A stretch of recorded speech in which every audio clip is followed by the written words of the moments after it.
Hi guys. So have you heard of the Hunger Games?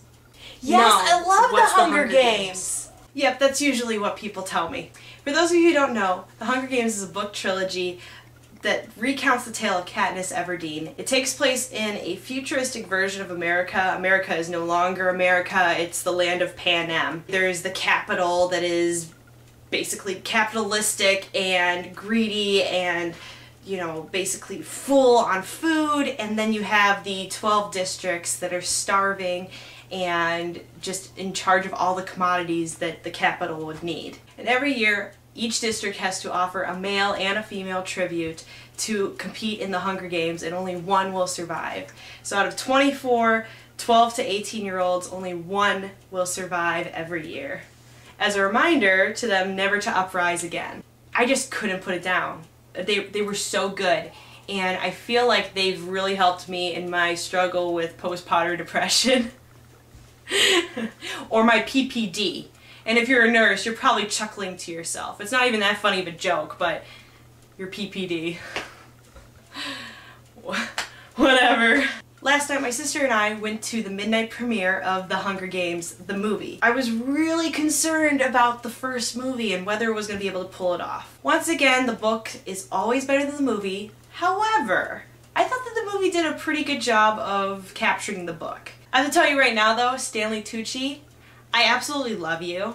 You were fantastic. You were like one of my favorite parts in the whole movie. You play Caesar Flickerman, who interviews the tributes before they go into the Hunger Games. One of the themes in the book, too, is talking about propaganda and what, you know, oppressive governments can do with propaganda. And I think what really drove the movie was Jennifer Lawrence's performance of Katniss Everdeen. I was super concerned about her. I didn't know what to expect. You know, she played, I believe it was Mystique in the X-Men First Class, and she did a really good job there, but I didn't know whether she could pull off Katniss Everdeen, and I think she did a wonderful portrayal. Yes, they changed some pretty major details for me, like how she got the Mockingjay pen and all that, but, you know, you can forgive a little bit. There were a lot of Gale fangirls in the audience, and I just wanted to tell them shut up.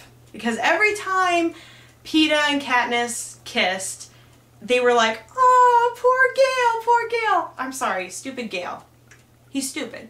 He's just stupid. He's not really even that good of a character. I think one of the greatest themes in the Hunger Games that really sort of touched my spirit, touched my heart, was the idea of the haves and the have-nots. And that the Hunger Games really reflects what's going on even in our world today. As Americans, we sort of just ignore what's going on with the rest of the world, and we don't really focus on that there are people that are starving. I think that the Hunger Games has sort of brought it to my mind even more so that I need to be caring about the whole world and trying to find ways to not have that capital mindset of, oh, well, we just ignore what's happening in the districts. I think that's what makes Katniss such a powerful character, is that she's such a complex individual. She doesn't want to upset the status quo because she's scared for her family, that her family is going to be affected. But at the same time, she ends up getting taken up in this wave of being involved. And I think sometimes we do that too. We get comfortable and we are scared to upset our status quo. We don't want to get involved in somebody else's because that's somebody else's problem. But for Katniss, it's also her problem. She's part of District 12. She knows what it's like to go hungry, which I find her to be a very intriguing character in the fact that she keeps a lot of her thoughts internal. There were a lot of times in the book that I was so frustrated with her and I'm like, just say this! Like, this is the perfect thing to say. Use your words. And she wouldn't say what she really needed to say in the moment because she was either too scared to speak up or just wondering about the implications of what her words are, or not really knowing what to say. One of my New Year's resolutions was to write more songs, and since I'm sort of a fangirl, I thought I would write a couple songs based on my favorite movies, favorite book series, and so I wrote a song about the Hunger Games. So here's my song, Mockingjay.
enjoyed that song. That was, yeah, it was fun to write and it was fun to play. Speaking of hunger, wow, that was a pretty odd transition. In a month's time, I'm going to be doing the 30-hour famine, and it's going to be my 2nd year in a row that I've been doing that with our high school ministry at my church. You've never heard of it. Basically, you get people to sponsor you and you go ahead and fast for 30 hours.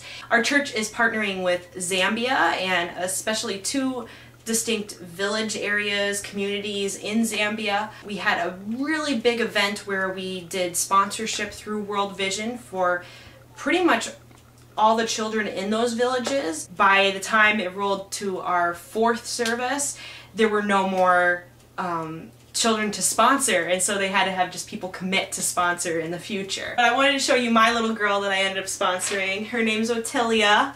There she is. I thought it would be really quite cool if we could celebrate our birthdays at the same time, but the closest I could get was March 7th, which is still fine. My birthday's March 8th. But she just turned 8 years old, so happy birthday, Ottilia. I'm so glad that I can sponsor you, and I'm hoping that I can, you know, do some correspondence with her, and maybe I can meet her someday, either in this life or the next. So if you haven't checked out The Hunger Games, please check it out. Please read the books. They're very, very good, and they're a pretty quick read because you can't really put them down. And if you've never heard of the 30-hour famine, try and figure out if you can have your own famine in your area. That sounds so weird. You can start your own famine! You don't want to start your own famine. Don't start your own famine. You want to have your own event, though. My question for you this week is, if you have read The Hunger Games, please tell me who your favorite character is and why. So until next time, guys, see ya.